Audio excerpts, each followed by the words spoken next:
So, what y'all boys and girls got left? 'Cause right now, it really ain't looking too hot.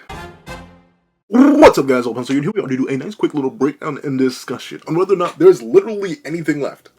Anything left that's confirmed or established or put up in universe that could actually take Sukuna down after chapter 248 of Jujutsu Kaisen, where two big, hefty, juicy, scrumdiddlyumptious fat win cons were kind of, I don't want to say wiped from existence, but yeah, let's go with that. Wiped from existence. Let's talk about it, because we got a decent little chunk to talk about, so let's not waste any more time, and let's hop right into it. Editing me. Ready. 3, 2, 1, go. What's up, guys? That guy with a... Come here. You can't hide from me. Pencil here. Fun fact, I do happen to have it on me, and keep it on me at all times. And another fun fact, Yuji Itadori lost it. He, in fact, no longer has it on him, nor keeps it on him at all times, because it literally got deleted. And, yeah. Next to the Executioner's Blade. You know? One of the things that was our major win cons against it, yeah, it's gone. Annihilate, wiped from, like, we literally don't even address it. The last time we kind of remotely address it is when these two show up and take away the body. You know, the body ended up leaving the Executioner's Blade behind because, you know, it was tied to the curse technique that was debuted in that yeah, Higuruma's cooked. So, the Executioner's Blade, you know, one of the remaining win cons against Sukuna, considering what happened to our other win cons, aka Gojo, in half, and Kashimo, in too many pieces to count. Yeah, it's not looking all too good. So, there's one win con down. But, you know, there's still hope. You know, maybe Big Kenny will come out, you know, cooking with a little something, whether it be the merger, whether it be something else. Who knows? It could go absolutely. Oh, well, maybe that's just the Executioner's Blade being transferred over to Sukuna? Like, he's getting, like, Executioner's Blade buffers? Oh, no. A player has added a new rule to the culling game. Rule 15, Megami Fushiguro has the authority to activate the merger of humankind and Tengen. Well, there goes that hope. I mean, sure, Sukuna himself says he wants to fight it, as he admits. Then I'm going, as he says, I'll have Tengen and the masses merge. After that, depending on how things turns out, I'll have some fun with Tengen. So, like, there goes that. In terms of our heroes. Like, presumably, he says he's going to execute all of them before he activates the merger, which is now under his full leasing control, if we genuinely believe Kenny's cooked. So any hope of the merger coming in and being at least like a loose cannon kind of thing that could maybe work against Sukuna off the table. And of course, you know, Gojo and Kashimo have been off the table for a hot minute now. Like 10 chapters, gosh darn it. Kashimo fell in 238. Off screen, mind you. But with that being the case, it now leaves the question, what's left? How else are we supposed to beat this guy? Like legitimately. Notably, one of the biggest things that people are worried about when it comes to Sukuna is how are we genuinely going to make this guy lose now? Because the big thing, right? A big reason why Gojo Satoru had to be, removed is putting it lightly. A big reason why Gojo Satoru had to be bisected from the narrative, and a big reason why Kashimo Hajime couldn't do anything, is because Sukuna had to be powerful, right? And obviously Sukuna wasn't either of their main antagonists. You know, we got Yuji Itadori right there. You know, 1-to-1, potential dynamic man, it's Yuji Itadori and RYOMEN Sukuna. That's what this whole chapter goes on to establish about the two souls and the ideals that are unbreakable. So we knew, in a way, that Gojo wasn't going to win, and by proxy Kashimo wasn't going to win. But now the big issue that everyone's worried about is, well, how do we make this guy lose? We aren't reading like a seinen or like a genuinely fully dark, like, sure, JJK has its darkness, like, I don't know, Higuruma's entire life, which quickly got turned into a not life by Sukuna. Like, yeah, sure, this was a little bit sad, but there's always hope, right? Like, this is a shonen manga, meaning somehow they have to beat this guy. But currently, Gege, just one by one, has been Executioner's Blade. Let me just snap that over my knee real quick. The merger. Let me actually hand that to Sukuna. Let him fight that when he feels like it. Not right now, so it's not like he can come out and save the cast or anything. Takaba, he just genuinely appears to be cooked based on the fact that a certain someone, Mr. Akosu, shows up alone. So for the longest time, I thought Takaba maybe was still alive, but like he just dressed up as a ghost. No, looks like bro took Kenny with him, or he beat Kenny to the airport and is currently buying them both tickets. That's what it appears like with that, because Yuta came back alone. So any memery Takaba stuff cooked. What else we got? Nothing. Like, here's the thing, right? We'll talk about Mr. Potential Man. Well, not Potential Man. We'll talk about the new strongest sorcerer of the modern day in a second. But like, out of everything else, it's kind of just left up to straight theory on how to take this guy down. Don't get me wrong. He's still very clearly just having fun. Because, you know, curses just want... Well, he's not a curse. But sorcerers just want to have fun. Like, you can tell by his mentality all throughout this entire scenario how he ends up dealing with Higuruma and the whole situation, not caring about any of this, going for the guilty verdict, messing around a whole bunch, having some silly little goofy old time. You know, throwing out these dismantles that Kusakabe can actually survive. When Kusakabe himself admits, hey, I'm gonna level with you real quick, dog. We just genuinely may be cooked. Like 100% cooked. Like, dismantle, let's fly, I can't read. Dismantle, let's fly, a slash and attack. The slashes that cut the world are dismantle, strengthened with a broader curse technique strike zone.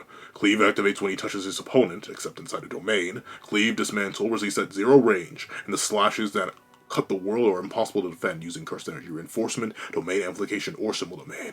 Thus, they generally result in instant execution. So, like, at any moment, if bro just feels like yapping a little bit, and by yapping a little bit, I mean like yapping a little bit more, we see that it's nothing. It is nothing for bro to whip out a little bit of that juice. Like we literally see in 247, bro drops the 3-line chant to let out a spatial slash. Like, it's more to order something from a fast food restaurant than it is to literally delete space for this man. You exist in space? Oh, too bad, bucko. You're gonna get deleted. It's no issue for him. A lot of people are theorizing that this takes massive chunks of his cursed energy. I'm not seeing the facts. I'm hoping, and I'm coping, but I'm not seeing the car facts right now. This looks like light work. Once again, you can go, it would take more energy and effort and more words to make a concise order at a fast food restaurant than it would be to dissect space itself. And we remove the executioner's blade. We drop that. We remove the merger as something that could hypothetically work in our favor. We drop that. Not even work in our favor. Kind of work against us and for us. In the sense that Kenny could have unleashed at any moment and it would have targeted SUKUNA. This is all gone. What's left? With our specific cast that we know of. I mean, I don't know. Yuji kind of made him jiggle. Like a little bit. As he asked, what just happened? But like, this has yet to be brought up again. You want to know why? Because Yuji has not tagged him since. Like, literally, ever since this first hit, which he blocks, by the way. It's not even a clean hit. It's a hit that he casually just...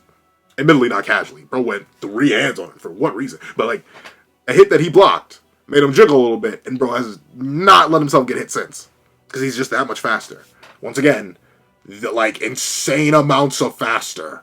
To the point where Yuji can just flat out admit, he's fast! And then SUKUNA leaves him in the dust. Like, I think Yuji literally gets perception blitzed right here at the start of the chapter. Like, I swear, this is Yuji actually getting genuinely perception blitzed here towards the start.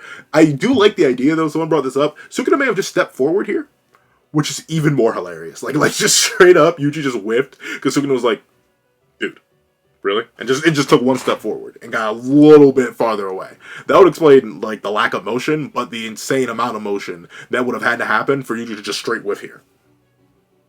Get rid of everything. So we're cooked, right? Like, there's absolutely nothing left. Kind of, sort of, not really, but it's gonna... Here's the thing. I'm not gonna say it's going to be dumb, but it's going to be lucky, and characters either need a stat buff, SUKUNA needs to start holding back more, or something in between in a combination. Number 1, there is the old-fashioned way of getting rid of SUKUNA. It's the same way you get rid of anybody. Not that. We're gonna get to you in a second. Not that either. We're gonna get to this. Just beat him up. Like, just straight, like, beast on him. A beast all over him. Keep smacking him, and then smack him again, and then smack him a third, smack him a fourth, fifth, sixth, seventh, eighth, ninth, 10th, 11th, 12th. Just keep hitting him. Keep mollywhopping, bro. Of course, he has insane amounts of durability and curse injury reinforcements. You could just beat bro up. You could just keep until he goes. That's technically, legally speaking, a win con. And I say legally speaking because technically, if like the strong, like if I were to go up to Eddie Hall right now and like try to beat him up, and sure, I could legally do it if he stood there, unmoving, unfazed for like the first 1,000 hits, and that's the same thing with Sukuna right here. They are not just beating bro with just like physical hits.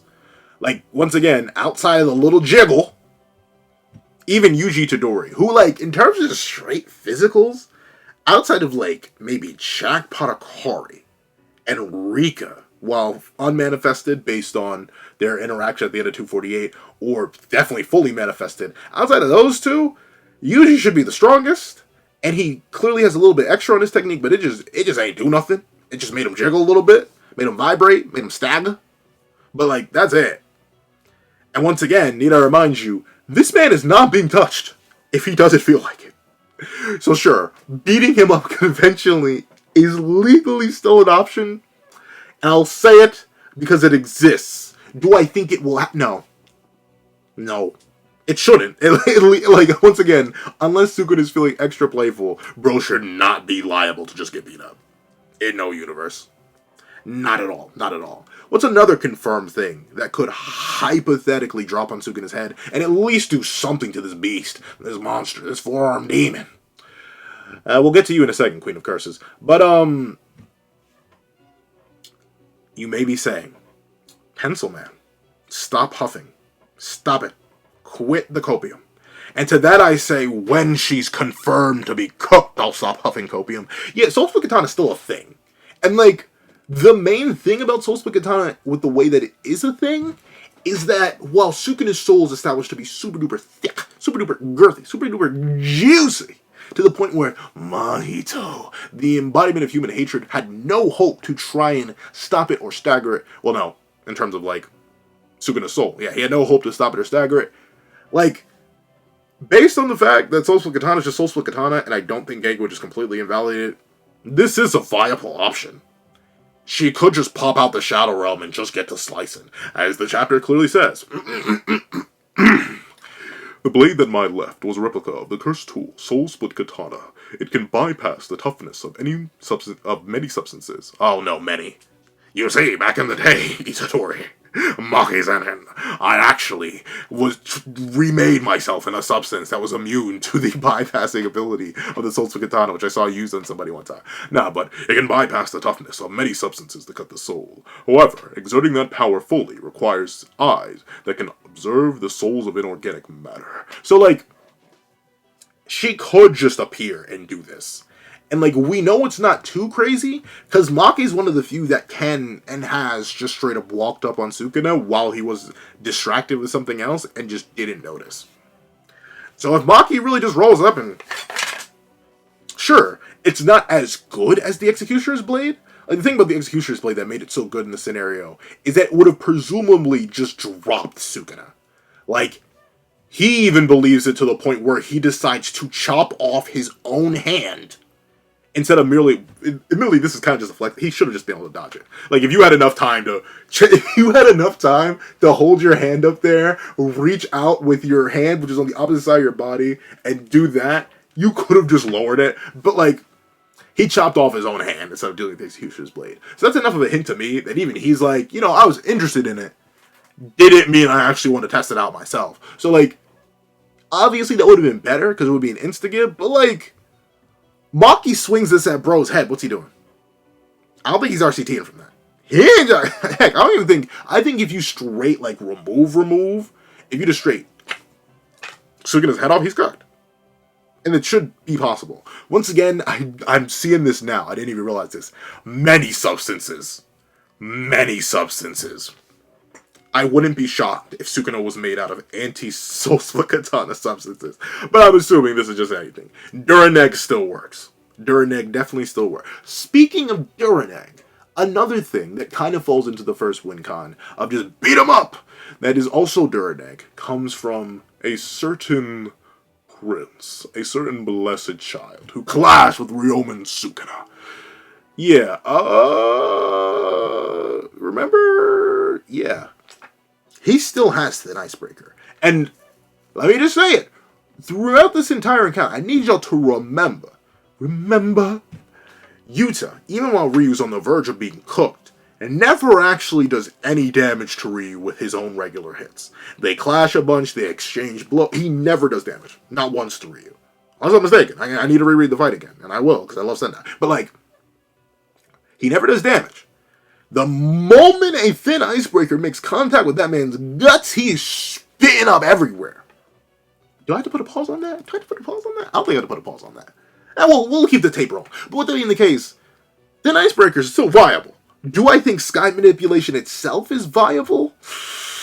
As a whole, I mean, for Yuta's flying, maybe. But, like, the only reason I'm so hesitant on, like, well, maybe another win con is, Sukuna goes to throw out a spatial slash to tear apart Yuta Okotsu, but then Yuta Okotsu, with his amazing next level legendary prowess, grabs the sky, pulls an Earl, and just whips that bad boy around, right round, like you go round, get you go down, and throws it back at Sukuna. The main issue I have with that is that Yuta would need to react to spatial slash.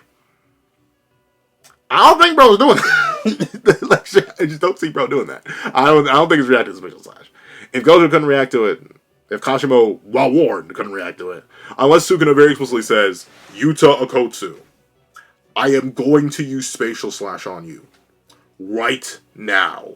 And then he, like, slowly charges it up and then launches it, then maybe. But even then, I'm still low kizzle in the camp that spatial slash doesn't even travel. I genuinely think it just decimates. Like, it just immediately appears and slices things apart. Who knows? Maybe if it does travel, then maybe sky manipulation itself could be used. Maybe that's a win con, Yuta grabbing the sky, throwing a dismantle back, and then maybe. I don't think so, though.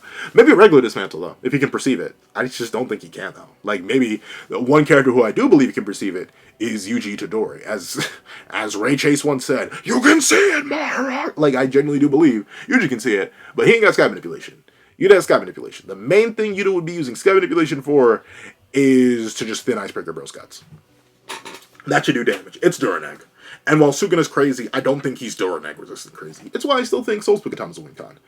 This duel right here, they do have Duraneg options that kind of override Sukuna's best trait, which is his durability. That's the main thing. Like, not best trait. Sukuna has a bunch of great traits. He has the best attack in the verse in Spatial Slash. Once again, a 5-word statement, Spatial Slash. But even with that, I'd still say his durability out of his just raw stats overall is the best he's gotten, or at least the best he's shown. Once again, this man is eating crazy things while, in my opinion, in a weaker body. So imagine him in his current state, even with low cursed energy output, or low output in general, I think he's pretty darn bulky. So, like, Duraneg? It do be Duraneg. And, once again, this may have to be attributed to Higuruma's blade causing interference issues, running interference on Sukuna's RCT, but I pointed this out before and I'll point it out again, Sukuna's hand never fully heals. Like, the moment he cuts it off, sure, it does regenerate by the start of 248, but the moment bro said, hey, you know what, I kind of don't need this anymore, and he cuts it off, he starts to steam, he steams throughout the rest of the chapter trying to regenerate it, he finally regenerates it at the start of 248, as we see here, fully regenerates it, but it's steaming, then it's steaming, then we don't see it here, but it's creaming, then it's steaming, then it's steaming, probably some more creaming, then it's, oh no, it's not steaming right here, it's just creaming, but then, once again, we continue to see it steaming, and steaming, and steaming, so, like, it just continues to steam, so obviously, either A, his soul is taking permanent damage from Higuruma's thingamajig, which I'm fine with, but he cut off his own hand here, which is kind of weird, like, I don't know, if it's revealed to be Higuruma, I guess maybe you could argue this is still part of Sukuna's soul, even though it's disconnected. And then, thusly, the soul's been damaged and executed, and that's why he can't properly fully heal it. But let's just assume that his RCT is low. He's still healing, and it's taking him a hot minute to do that. So, if he catches a thin icebreaker to the gut, that's some permanent damage that's going to stick around for a while as he tries to heal it. He catches or loses an arm, or a limb, or a big toe, or something in between from Soul Spikatana, that's something that's valid. And speaking of validity,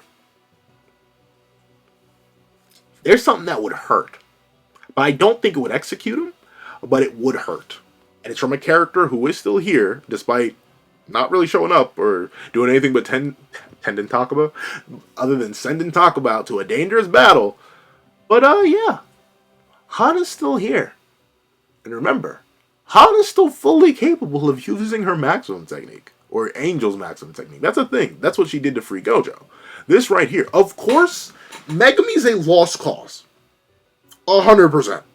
There ain't no saving, bro. This is Megumi right now. This is Megumi.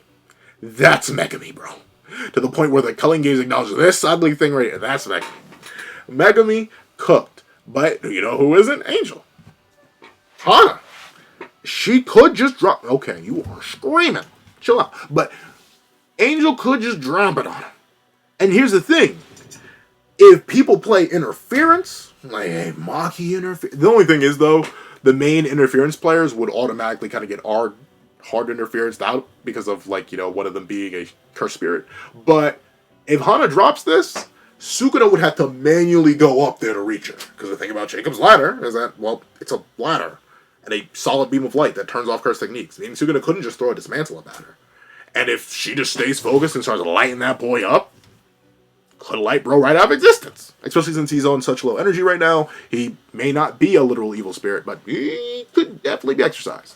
I think he's close enough. I can smell him getting cooked, just like I can smell my computer screaming right now. But I will not move it too much before everything detonates. So, with that being the case, there's another hypothetical win con. Those are the main things that are on the table. Of course, there's some speculative ones, but I mainly want to cover the non-speculative ones in this video. And there's one more non-speculative one that goes back into the original win con that I offered. Rika could just be some, bro. Like, I mentioned her earlier, and there's one more I'm going to mention, but I want to mention Rika before I mention the final one. And while I'm talking just pure established things that should be able to happen, Rika could just be some, bro. She's low-key palming, broski. It's looking mighty embarrassing, Sukuna. She's straight. And even Sukuna's like, whoa, the queen is here. Look at you smacking your meat on the... Let's not put that image in our head. It's Rika's tail. It don't have... Let's just get away from that conversation topic. But maybe right then and there, Rika could just... Remember, this is the same Rika that was smacking up Ryu. Like, beasting on Ryu to the point where Ryu was drooling from the head and stuff like that. Dripping juice out the mouth. Like, Ryu, Mr. Highest Output in history. And if you don't think Sukuna's output has gotten any better, Ryu was better output. Better damage. And Rika can damage that. So imagine what this Rika, who looks bigger than ever, could smack on the table. Start swinging around. We gotta stop talking about swinging. We gotta stop talking about meat. Okay, let's stop that. But, oh, that's possible. The doors are open. This could happen. This could transpire. And it could be absolutely insane. And of course, the final man. It's the domain merchant himself. It is the absolute and indubitable domain merchant himself. Hakata Kinji could come in and cook. Mainly right now, because of, well, you know, jackpot. And if we hope and assume that Sukuna does not have his domain, endless jackpots. Sure, may he be pillow punching? Yes. But Sukuna can't escape the pillow. And trust me, you hit a man with the pillow enough times, and he will fall. However, that's what I think is left on the table for our characters. That's confirmed. I'm going to make a video talking about unconfirmed things, unconfirmed speculation, that characters can start slapping on the table or start pulling out in order to get Sukuna up out of here. But at least for right now, there are only 4 win cons. Beating him up, Duranegging him through sky manipulation, Duranegging him through souls... Well, let's just go through it. Duranegging him through sky manipulation by smacking him up with a thin icebreaker, Duranegging him through soul split katana, Duranegging him... That's it. Just beat him up then. Either beat him up. Wait, wrong one. Where are you? Come back. Beat him up. Or beat him up. You can just beat him up. Those are the only ways. That's all we got left. So is it looking hopeful? No. But it ain't looking hopeless. However, that's what I think. Please let you guys think in the comment section down below. Are there any other win cons that are already established that I missed that you think these guys still have access to? Are there other hypothetical win cons that you think that could be on the table based on what the story hints at that we haven't covered just yet? Please let me know all that and more in the comment section down below. If you made it all the way to the end of this video, please leave. I don't want to just say beat him up. Don't just leave beat him up. Leave beat the king. And that sounds even worse. Beat the king in the comment section down below. The thing is, what you're watching. Please remember to leave a like, share, comment, and subscribe. And make sure you hit that notification bell so you do not miss out on it.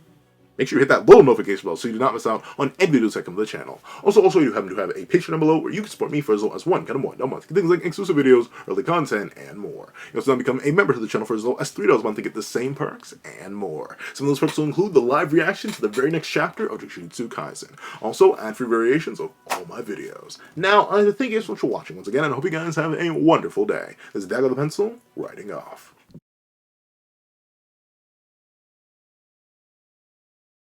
I'd like to give a thank you to our $3 members: Connor Plays, Red Wolf 4765, Greyhound, and Akid's Void. I'd like to give another thank you to our $5 patrons: Victor, Sean, RNG Master, Midnight Gemlord, Metal Solid Crisis, Kevin, Igneal, and Demix LND. I'd like to give another thank you to our $7 member, Autumn's Morning Lazo. I'd like to give another chunk of thank you to our $10 patrons: Robbie Uchiha, Joaquin, iDemokami, and China Doll 09. I'd like to give a fat, juicy, scrumdiddlyumptious thank you to our wonderful $25 member, Alex Ice Rose. I'd like to give another hefty, defty, trifty, nifty thank you to our $25 patron, Calvin Elder.